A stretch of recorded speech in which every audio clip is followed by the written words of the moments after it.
bei der Kaserne vor dem großen Tor. Es la familia de Ángel Sanz-Briz, encargada de negocios en la legación española de Budapest a finales de la Segunda Guerra Mundial. Sanz-Briz arriesgó su vida para salvar la de 5.200 personas de origen judío. Mi padre se da cuenta de todas estas cosas que están pasando, de todas las deportaciones, de todos los asesinatos y bueno, pues pide permiso a Madrid para actuar y proteger a los judíos residentes en Budapest, ¿no? Bueno, pide permiso, pero Madrid no le contesta. Crónicas ha viajado a París para conocer la historia de los diplomáticos españoles Próper de Callejón y Roland de Miota, y ha indagado en los viejos archivos del consulado donde aún se conservan las fichas de los sefarditas a los que ayudaron y por tanto lograron sobrevivir al peligro nazi. No se puede olvidar más, no se puede vivir con él. Ante los asesinatos y atrocidades cometidos por los nazis, decidieron no mirar a otro lado y defendieron a los más débiles, actuando más allá de su estricto deber. Casi nadie conoce su historia. En Crónicas, el nombre de los justos.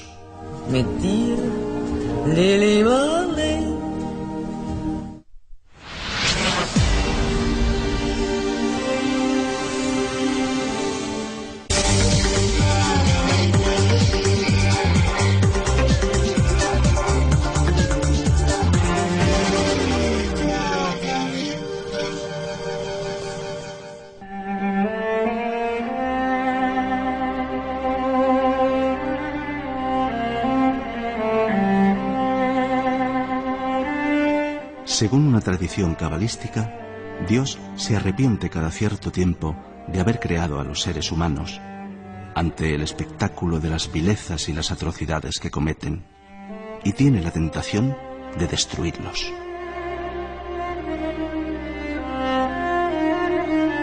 Pero acaba desistiendo de su propósito porque encuentra en cada generación un cierto número de hombres y mujeres justos, exactamente 36. No son muchos, pero gracias a ellos la humanidad entera se salva, si bien nadie, ni siquiera ellos, llega a enterarse del prodigio.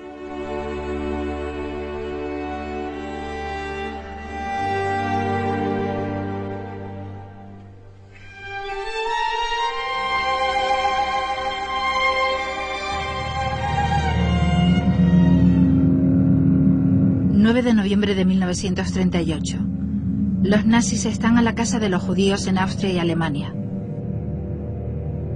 Las sinagogas, los cementerios, las tiendas y los almacenes judíos son arrasados al paso de la furia nazi. Solo se oye el ruido de la destrucción. Es la noche de los cristales rotos. 30.000 judíos son humillados e internados en campos de concentración. No se sabía entonces, pero aquello fue el primer paso hacia el Holocausto. Miles de judíos de toda Europa sienten pánico y quieren escapar de los nazis, pero es casi imposible esconderse.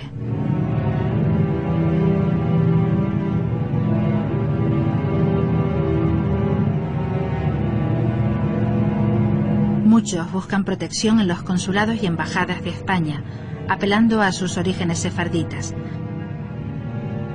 Algunos de ellos ya figuraban en los libros de ciudadanía, como este que aún se conserva en el Consulado de España en París. Esto es un libro de ciudadanía que se abre el 2 de mayo de 1887 y se cierra en 1953. En el libro de ciudadanía se inscribían la gente que había adquirido la nacionalidad española y concretamente la gran mayoría de ellos son judíos de origen sefardita. Y hay más, evidentemente, a partir del decreto de 1924 de Primo de Rivera, pero también los hay anteriores.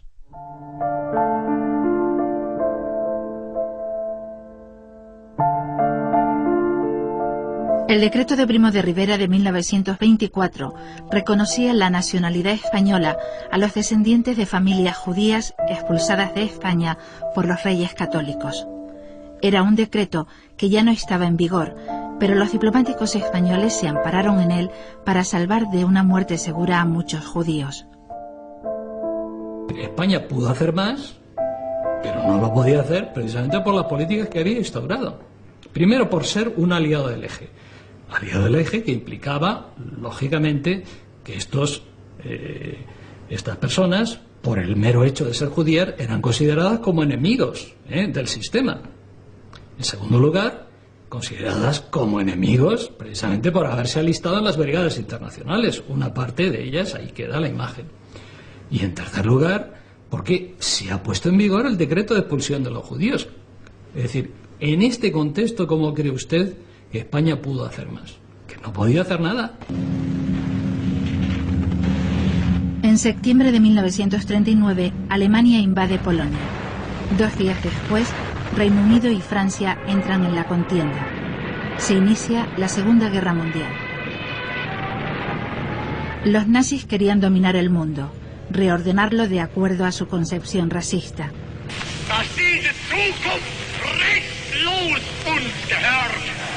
Los judíos de toda Europa se convierten en su principal objetivo. Comienza el expolio sistemático de todos sus bienes y propiedades. Ante lo que se avecinaba, en París, Eduardo Proper de Callejón, primer secretario de la Embajada de España, comunica a las autoridades francesas que el castillo de Royaumont, al norte de la capital, se había convertido en su residencia principal y en oficinas diplomáticas.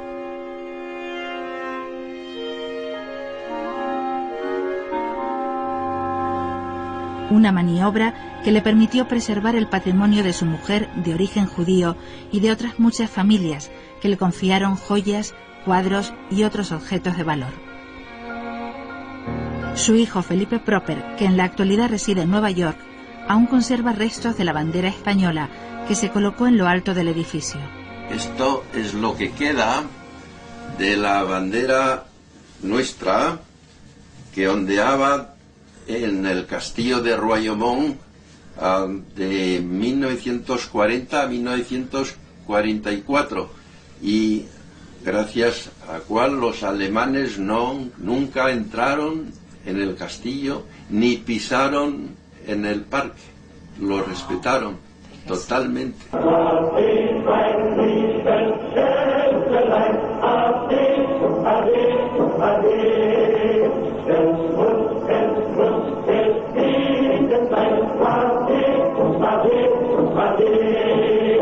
Las tropas alemanas invaden París en junio de 1940. Bernardo Roland de Miota es el cónsul general de España en París. En el edificio del consulado vive con su mujer y su hijo Guillermo. Yo de París tengo pues recuerdos así como flashes, decías, pues de los soldados alemanes paseando por la calle, el brazo, metiendo mucho ruido con las botas, los bombardeos, la sirena de alarma, los bombardeos, el ruido de los bombardeos, recoger por la mañana en el patio del consulado trozos de metralla, de los antiaéreos, en fin, imágenes así, pues haber salido con mis padres en coche a las afueras y habernos cruzado con un convoy de blindados alemanes, en fin, pequeñas cosas de esas, porque nosotros marchamos en el año 43, que yo tenía 5 años.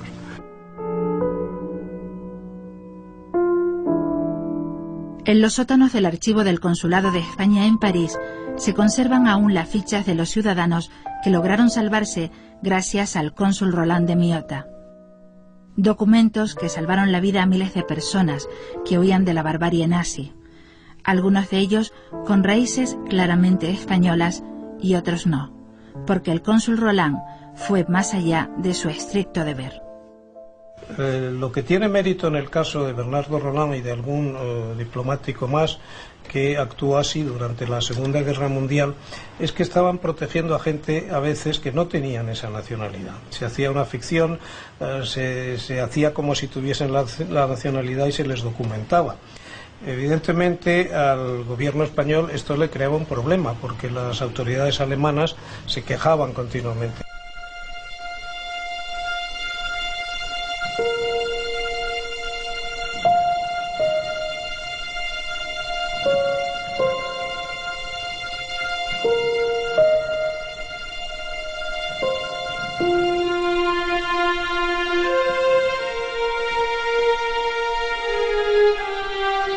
Guillermo Roland, hijo del cónsul, y Alain de Toledo, descendiente de una familia salvada por el cónsul Roland, regresan hoy a Drancy.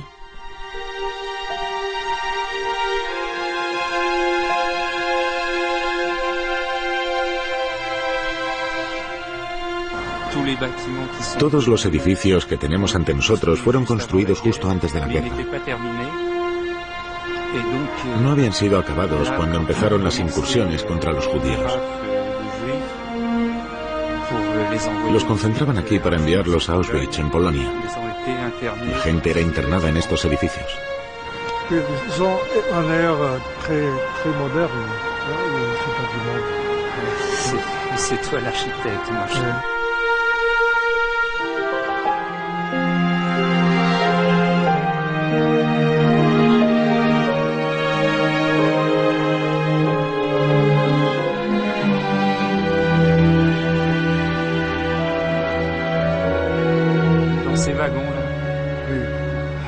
En estos vagones metían entre 80 y 100 personas. Estaban metidos, amontonados, apiñados. Y había poco aire. Había hombres enfermos, personas mayores, abuelos, abuelas, hombres, mujeres, que estaban unos encima de otros, apiñados, que morían aplastados. No había mucho aire para respirar. No les daban de comer ni de beber. Además, el viaje duraba varios días. ¡Qué horror!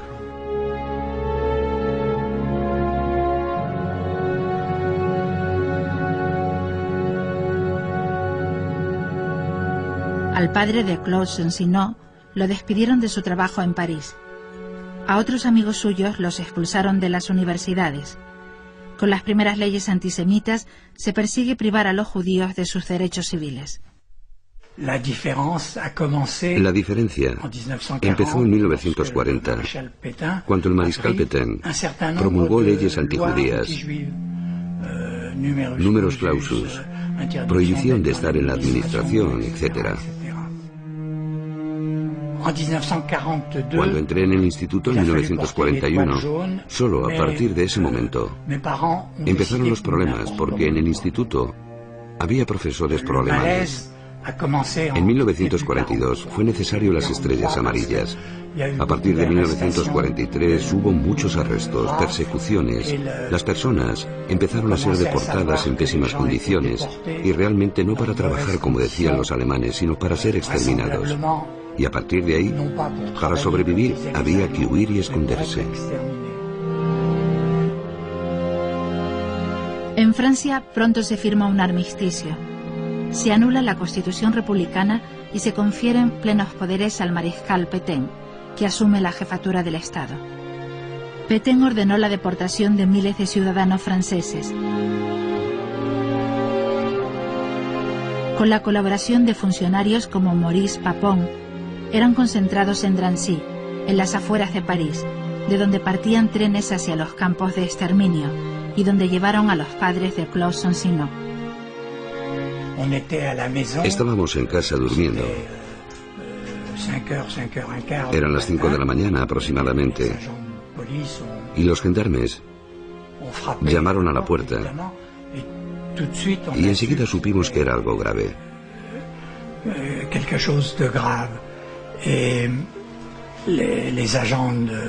Eran policías franceses con instrucciones de no hablar con las personas y detenerlas, sin decir nada lo más rápido posible, para evitar escándalos. Sus instrucciones eran llevarse a los niños y, si había animales, dejarlos en la portería. No sentíamos nada de nada.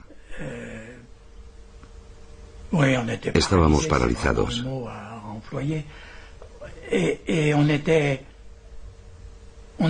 Y sabíamos lo que iba a pasar después, pero esperábamos que no fuese así.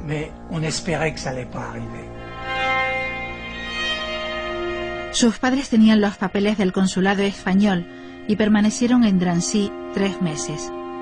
Lograron salir de allí gracias a la intervención de los cónsules españoles Roland de Miota primero y Alfonso Fiscovit después. El jefe de campamento, durante la madrugada, elegía a cientos o miles de hombres, y era lo más angustioso de todo. C'était le plus angoissant, parce que porque ya en el 43 la gente sabía que los campos de concentración no eran solo eso, eran también de exterminio. Cuando el tren se llenaba, porque ya no cabía más gente, la administración alemana hacía las listas sin ningún tipo de distinción, totalmente al azar. Pero los protegidos españoles fueron protegidos durante mucho tiempo y se quedaban en Drancy más tiempo que el resto.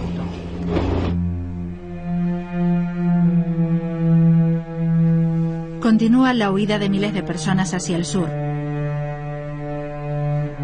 En Burdeos se vive una situación de caos. La ciudad está colapsada. Los alrededores del consulado español están llenos de gente desesperada que busca visados.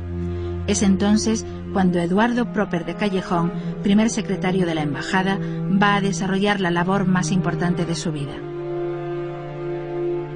La policía de Burdeos insistió en que alguien fuera al consulado porque habían acudido allí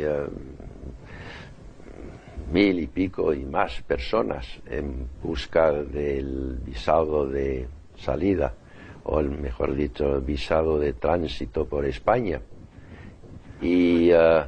Y la policía dijo que no se responsabilizaba de lo que podía pasar si nadie los atendía. Y en eso Lequerica dijo, bueno, Proper, vaya usted ahí, ocúpese del asunto. Los diplomáticos españoles no podían conceder visados sin el permiso previo de gobernación o exteriores en Madrid, pero no había tiempo de enviar los pasaportes y volverlos a recibir.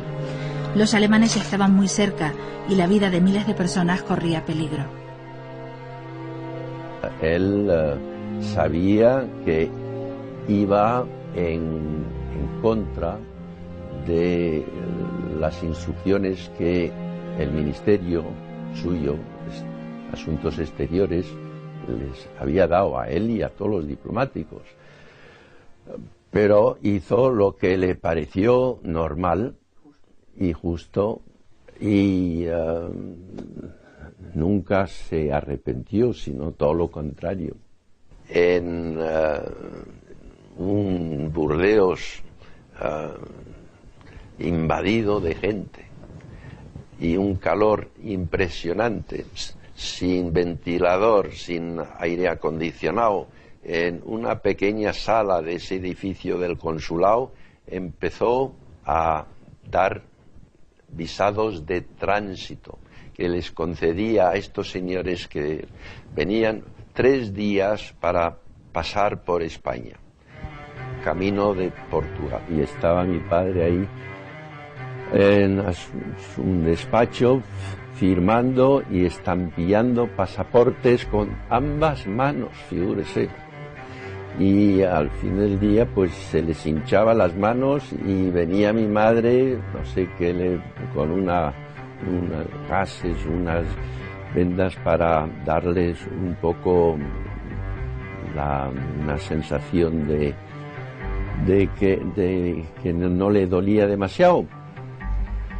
6 meses más tarde, el cuñado de Franco y ministro de Asuntos Exteriores, el proalemán Ramón Serrano Suñer, castigará a Proper de Callejón, cese fulminante, traslado inmediato a Larache, África. La razón, en palabras de Serrano Suñer, por servir a los intereses de las juderías francesas.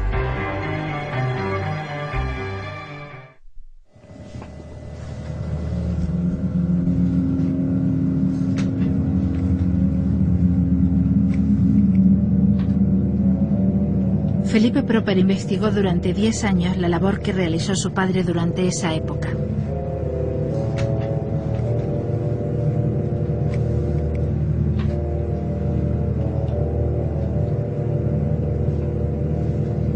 Después de estos años de búsqueda de pruebas, la Asociación Yad Vashem de Israel nombró justo entre las naciones a su padre, la mayor distinción que hace la comunidad judía a un gentil, a una persona que profesa otra religión.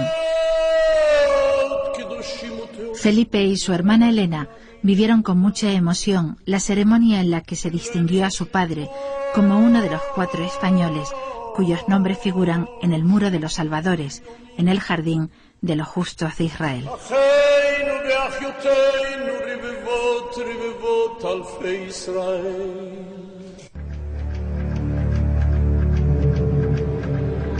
El 3 de septiembre de ese mismo año, Franco destituye a Serrano Suñer y nombra ministro de Exteriores al conde de Jordana.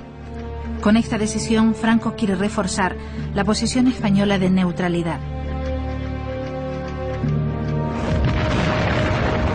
En 1942, el ejército alemán sufre algunas derrotas en el frente oriental.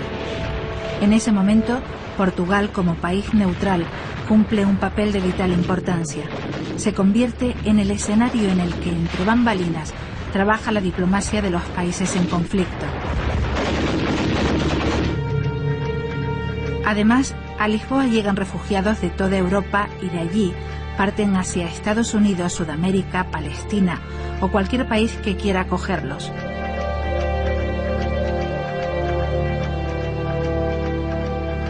En este contexto, 6 meses después, el conde Jordana encomienda al joncista Javier Martínez de Bedoya trasladarse a Lisboa para establecer contactos con la máxima discreción con representantes del Congreso Mundial Judío de Nueva York, el Comité Sionista de Londres y la Agencia Judía en Palestina. Se pretende facilitar con criterios amplios visados de tránsito a los sefarditas de origen español. A cambio, estas asociaciones judías influirían ante el gobierno americano y contribuirían a mejorar la imagen de España en el ámbito internacional. He conocido al señor Weizmann, delegado del Congreso Mundial Judío. Me pidió que le proporcionara una entrevista con el embajador para lograr la intervención de España a favor de 400 judíos de Atenas que tienen nuestra nacionalidad por ser sefarditas y cuya salida hacia Palestina ha sido interrumpida por el gobierno alemán después de estar concedida. Especialmente quiere que les dé facilidades de tránsito hacia Lisboa a niños judíos que clandestinamente van a comenzar a pasar por el Pirineo. El señor Weizmann ha prometido que la prensa del mundo entero publicará cuanto hagamos en este sentido con comentarios elogiosos para la neutralidad generosa y humanitaria de España. Hay una reunión del Congreso Mundial Judío en Lisboa y entonces Martínez de Bedoya, que está allí, envía un informe diciendo que hay que tener cuidado, que este grupo pues es un grupo muy potente, que va a tener una influencia enorme, etcétera, etcétera. Y entonces avisa de que es necesario ponerse a bien con el mundo judío.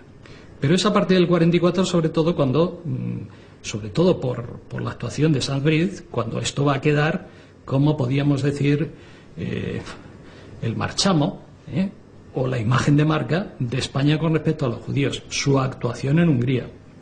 Nadie ha podido encontrar directrices del gobierno español, y mucho menos de Franco, con respecto a Sanz-Briz, diciéndole lo que tenía que hacer o que tenía que hacer para apoyar a estos judíos sefarditas españoles. Nadie. Un acontecimiento histórico en la guerra actual ha sido la entrevista entre el regente de Hungría, almirante von Horthy, y el canciller del Reich, Adolfo Hitler. Las conversaciones de estos 2 hombres de Estado se han celebrado en un ambiente de cordialidad y amistad. En Hungría, el regente Horthy también se ha situado como Franco al lado del eje. El país vive el principio de la Segunda Guerra Mundial con una cierta tranquilidad, pero ya se están preparando las bases para el desembarco del Partido de la Cruz Flechada, del fascista Szálasi, que más tarde llevará a cientos de miles de personas, incluyendo mujeres, niños y ancianos, a la deportación y a la muerte.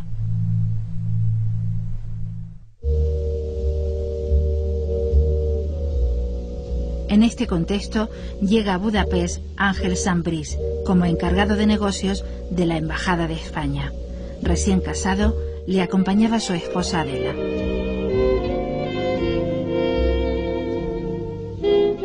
En su última entrevista, Adela falleció poco después de esta grabación, Recordaba con cierta nostalgia esos primeros años en Budapest, donde tuvo a su hija mayor, y se mostraba orgullosa de la ayuda que había prestado su marido a las familias judías. Qué buena foto es de tu padre. Sí, está guapísimo. Lo primero que recuerdo de mi padre es que era un hombre muy cariñoso, muy familiar, era muy estricto con nosotros. Eso es casi lo que más nos marcó, que él siempre ponía el deber ante todo. Y luego era un hombre muy buen conversador, muy divertido de oír, contaba unas historias muy interesantes de todas sus experiencias en su vida. Era un hombre muy agradable. Alemania invade Hungría en marzo de 1944 y los nazis toman el control del país de la mano de Eichmann, lugarteniente de Hitler, que llega a Budapest para supervisar los planes de deportación y exterminio de la comunidad judía. Los judíos son confinados en el gueto. Allí soportan condiciones miserables, hambre, epidemias e inviernos muy duros. Separados del resto de la población, son presa fácil para los cruzflechados, que los exterminan sin compasión. Mi padre se da cuenta de todas estas cosas que están pasando, de todas las deportaciones, de todos los asesinatos, y bueno, pues pide permiso a Madrid para actuar y proteger a los judíos residentes en Budapest, ¿no? Bueno, pide permiso, pero Madrid no le contesta. Mi padre toma la callada por respuesta y decide intentar proteger a estos seres inocentes, y obtiene del gobierno húngaro el permiso basándose en una ley que ya no estaba en vigor, una ley de Primo de Rivera de 1924, donde se podía dar nacionalidad española a los judíos sefardíes. Sam Brice consiguió que las autoridades húngaras le dieran 200 salvoconductos, pero él los multiplicó y salvó la vida de 5.200 judíos. Con su propio dinero y el de la embajada, alquiló varios edificios y los convirtió en anexos a la legación. La familia Bandor vivió en una de esas casas. Sam Brice les proporcionó también una carta de protección en la que figuraban los dos hermanos y la madre.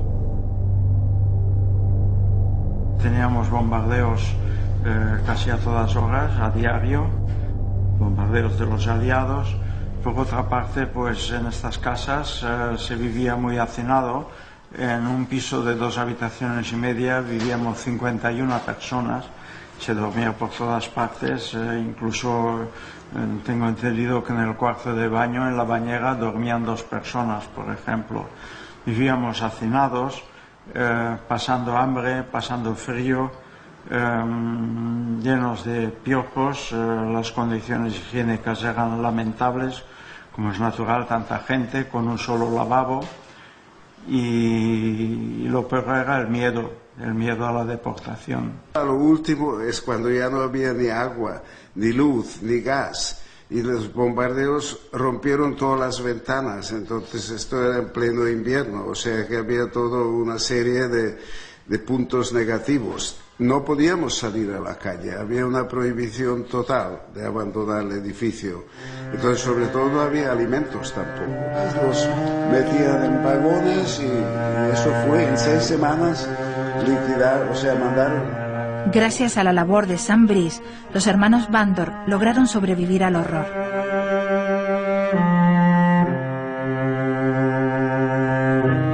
Casi 600.000 no lo consiguieron. En aquella época en Budapest también hubo una serie de países, como lo fue Suecia, donde su diplomático Raúl Wallenberg también llevó a cabo una labor de protección. Wallenberg es una persona muy famosa porque posteriormente cayó en manos de los soviéticos y desapareció, ¿no? Le mataron los soviéticos. A finales de 1944, el Ejército Rojo está a las puertas de Budapest. La ciudad está sometida a intensos bombardeos. El gobierno español ordena a Sam Brice que deje su puesto y salga del país para trasladarse a Suiza. Entonces el italiano Giorgio Perlasca, que ayudaba en la legación, se hace pasar por cónsul español. Así, consigue salvaguardar de los nazis las casas españolas hasta mediados de enero de 1945, cuando las tropas soviéticas entran en Budapest.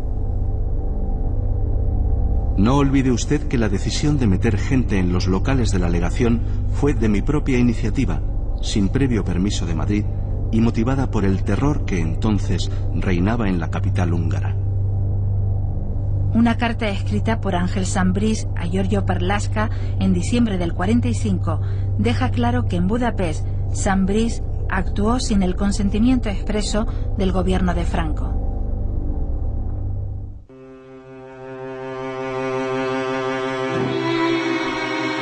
A mediados de los años 40, España era para miles de refugiados europeos sin visado la última frontera para la salvación.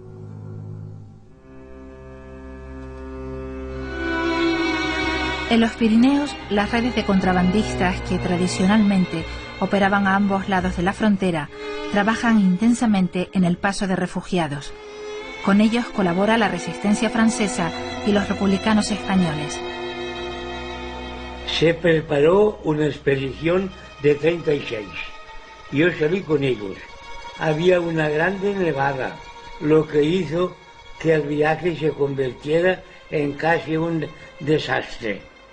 Debido a la dureza del tiempo, nos vimos obligados a evitar a lo máximo las alturas, pasando por terrenos más bajos y más recurridos por las patrullas alemanas. Había de todo, de todo. Al principio, sobre todo, mucho judío, que eran los primeros que tenían ganas de quitar Francia.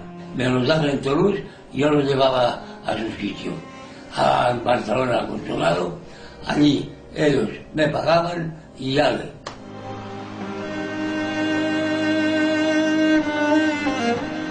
Superar la enorme dificultad de la travesía para gente no acostumbrada a andar por terrenos montañosos, sin calzado ni ropa adecuada, era una tarea heroica. También era un negocio, 3.000 pesetas de la época por cada persona entregada, un dinero que facilitaba crear redes muy amplias y organizadas. 6.000 pesetas, 1.500 de Francia a Andorra, y de Andorra a Barcelona 1.500. A mí no me daban ningún papel, me daban la gente y es todo, sin saber cómo se llamaban, ni de dónde venían, ni a dónde iban. Las montañas de la libertad, así titula su libro el historiador Josep Calvet, con el que ha querido rendir homenaje tanto a los pasadores como a los evadidos, a los que lograron llegar y a los que se quedaron para siempre en estas montañas. Esta placa se puso en el año 2007, un poco para homenajear tanto a los pasadores como a los evadidos de Francia, como lugar donde confluían los tres itinerarios de evasión de estas montañas. ¿Cuánto se calcula en que pasaron por aquí? Difícil calcular, pero personas detenidas por estos pasos, cerca de 2.000. Una cifra importante. Muchos pasarían ahora en invierno, ¿no? Sí, básicamente en el invierno de 1942 fue el periodo donde hubo más evasiones a través de esta ruta. Cerca de aquí o aquí mismo la Guardia Civil esperaba, como sabían que estaba el lugar de donde confluían los tres caminos, esperaban cerca de aquí y los automáticamente detenidos y los llevaban aquí al primer pueblo, a los Disil, donde tenía la Guardia Civil su cuartel, donde los tenían 3 o 4 días hasta que los mandaban hacia Sora, hacia la cárcel. Otro de los pasadores es Joaquín Baldrich, que recuerda con orgullo su labor en aquella época. Había de todas clases de gente que marchaban de los alemanes. Pobres bestias. Lo que sufrían, igual sufría yo. Y más porque los tenía que levantar. Hay hay país que la levanté 5 veces, o 6 veces, o 7 veces. Y tú sabes que levantar un muerto de aquellos y ponerlo dentro para acá con el pantalón. Pero yo tenía 23 años. En el otro extremo del Pirineo, en Huesca, la estación de Canfranc vive su época de mayor actividad desde que fuera inaugurada por Alfonso XIII en 1928. La totalidad del comercio entre Alemania, España, Portugal y Sudamérica pasa por esta majestuosa estación. Por aquí circulaba el oro nazi con el que los alemanes pagaban a Franco la venta de wolframio, imprescindible para el blindaje de los carros de combate. Ocultos en los vagones de mercancías, muchos refugiados intentaron cruzar la frontera. La construcción de la línea ferroviaria marcó para siempre la historia de este pequeño valle.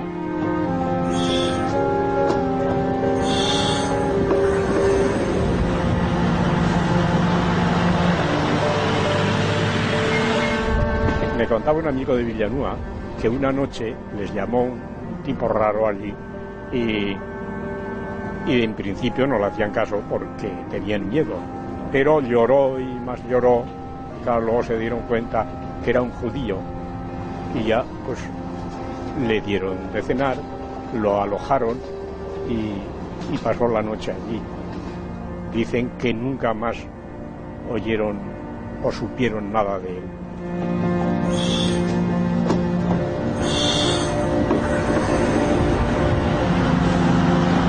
Hoy la estación de Canfranc, que está en plena restauración, pronto será un hotel de lujo. Pero antes de que comenzaran las obras, quiso desvelar el último de sus secretos. En su interior aparecieron diseminados los documentos que daban cuenta de las cantidades de oro compradas por España a los alemanes a través de Suiza. Las cantidades que figuran en los documentos parecen ser correctas, pero algunos historiadores creen que pudieron ser mucho mayores que las declaradas. Las cifras que se han dado pues son unas cifras que, bueno, indican que hay una cierta corrección, pero claro, toda la evaluación que haces tú, el Banco de España, son unas cuentas que no dicen nada, porque no son específicas en nada. Realmente todo el tema de tránsito de oro por España fue un tránsito, lógicamente, para lavar dinero y para pagar salarios, sueldos, transportes, etcétera, que a partir del 43 Alemania no podía pagar.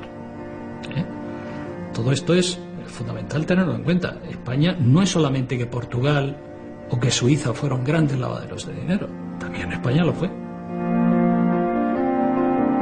Terminada la guerra, los aliados inmovilizaron el oro español durante 4 años, hasta que España entregó los lingotes del expolio nazi.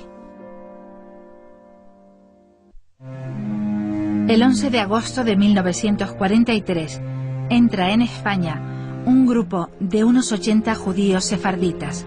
Era el último tren que salía desde París antes de la solución final, la erradicación de todos los judíos, decidida por los alemanes. Unos chicos se metían y estaban ahí cantando: mueran los judíos, no debían de saber lo que es los judíos. Después Irún, pasamos la frontera, había los alemanes que nos miraron todo. Teníamos una valija con los médicos para mi padre, que estaba muy jodido. Y abrieron todo y miraron todo. Pasamos la frontera, nos fuimos a Irún. La policía vino y nos tomó los pasaportes. No se puede olvidar, no se puede vivir con él. Se quiere olvidar. En ese tren viajaba el que luego se convertiría en su marido. Cuando la guerra acabó, volvió a Francia, se casaron y tuvieron a su hijo Alain, que ahora lucha para que se le conceda al cónsul Roland de Miota la medalla de los justos. He encontrado en los papeles de la familia una autorización de salida del campo de concentración de Campagne, en el que estuvo internado mi padre del 11 de diciembre de 1941 hasta el 14 de marzo del 42.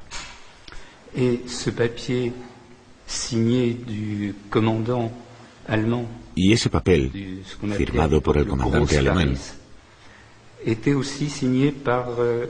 también estaba firmado por Bernardo Roland. Y he tenido que investigar para enterarme, porque en mi familia no se habló casi de estos hechos.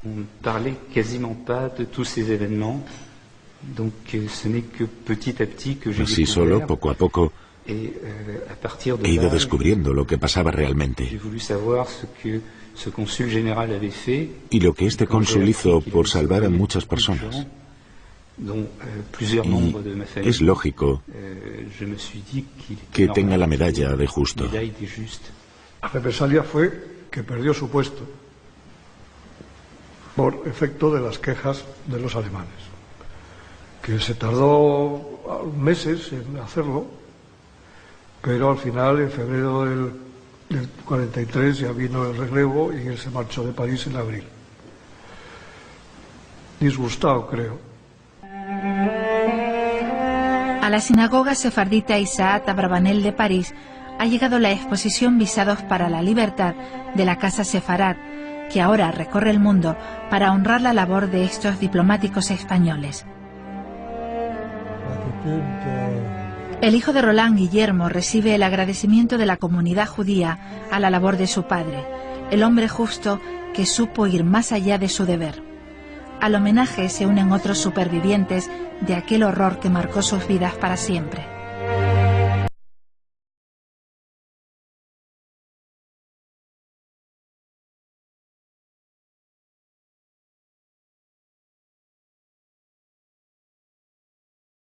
Homero Radigales en Atenas, Julio Palencia en Sofía, José Rojas en Bucarest. Son parte de esos 36 hombres y mujeres justos, gracias a los que la humanidad entera se salva, si bien nadie, ni siquiera ellos, llega a entender.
Según una tradición cabalística, Dios se arrepiente cada cierto tiempo de haber creado a los seres humanos ante el espectáculo de las vilezas y las atrocidades que cometen, y tiene la tentación de destruirlos.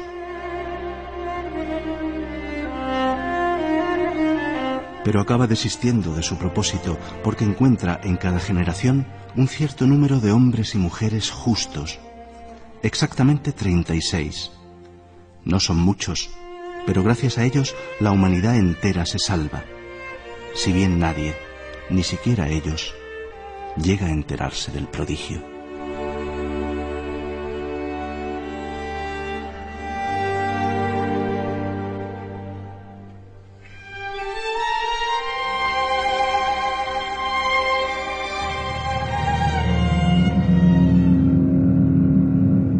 noviembre de 1938.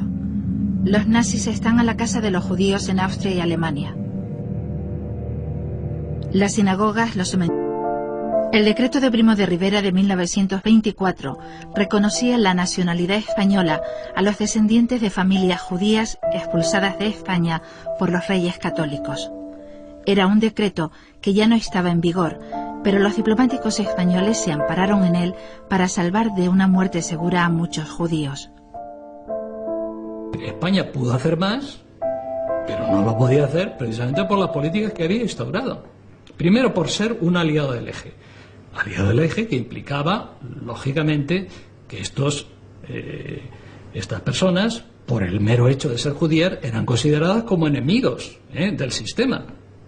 En segundo lugar, consideradas como enemigos precisamente por haberse alistado en las brigadas internacionales. Una parte de ellas, ahí queda la imagen.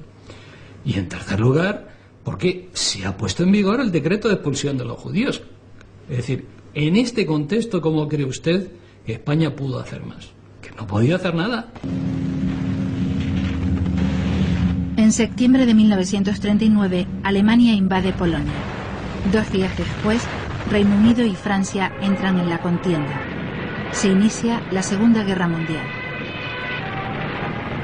Los nazis querían dominar el mundo, reordenarlo de acuerdo a su concepción racista.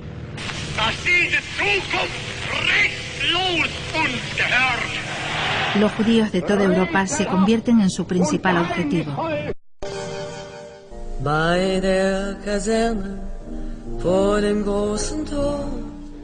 Es la familia de Ángel Sanz-Briz, encargada de negocios en la legación española de Budapest a finales de la Segunda Guerra Mundial. Sanz-Briz arriesgó su vida para salvar la de 5.200 personas de origen judío. Mi padre se da cuenta de todas estas cosas que están pasando, de todas las deportaciones, de todos los asesinatos y pues pide permiso a Madrid para actuar y proteger a los judíos residentes en Budapest, ¿no? Bueno, pide permiso, pero Madrid no le contesta. Crónicas ha viajado a París para conocer la historia de los diplomáticos españoles Próper de Callejón y Roland de Miota, y ha indagado en los viejos archivos del consulado donde aún se conservan las fichas de los sefarditas a los que ayudaron y por tanto lograron sobrevivir al peligro nazi. No se puede olvidar, no se puede vivir con él. Ante los asesinatos y atrocidades cometidos por los nazis, decidieron no mirar a otro lado y defendieron a los más débiles, actuando más allá de su estricto deber. Casi nadie conoce su historia. En Crónicas, el nombre de los justos.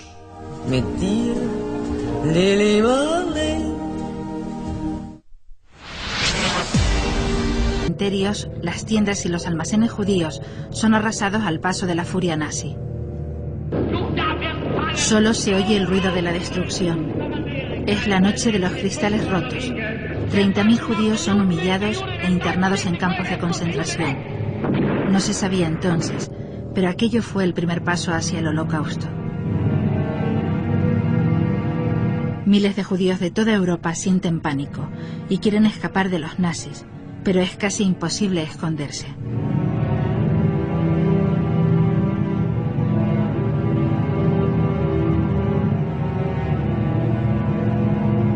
Muchos buscan protección en los consulados y embajadas de España, apelando a sus orígenes sefarditas. Algunos de ellos ya figuraban en los libros de ciudadanía, como este que aún se conserva en el Consulado de España en París. Esto es un libro de ciudadanía que se abre el 2 de mayo de 1887 y se cierra en 1953. En el libro de ciudadanía se inscribían la gente que había adquirido la nacionalidad española y concretamente la gran mayoría de ellos son judíos de origen sefardita. Y hay más, evidentemente, a partir del decreto de 1924 del Primo de Rivera, pero también los hay anteriores.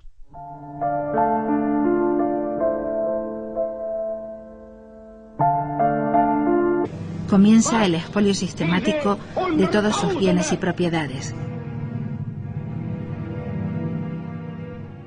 Ante lo que se avecinaba, en París, Eduardo Proper de Callejón, primer secretario de la Embajada de España, comunica a las autoridades francesas que el castillo de Royaumont, al norte de la capital, se había convertido en su residencia principal y en oficinas diplomáticas.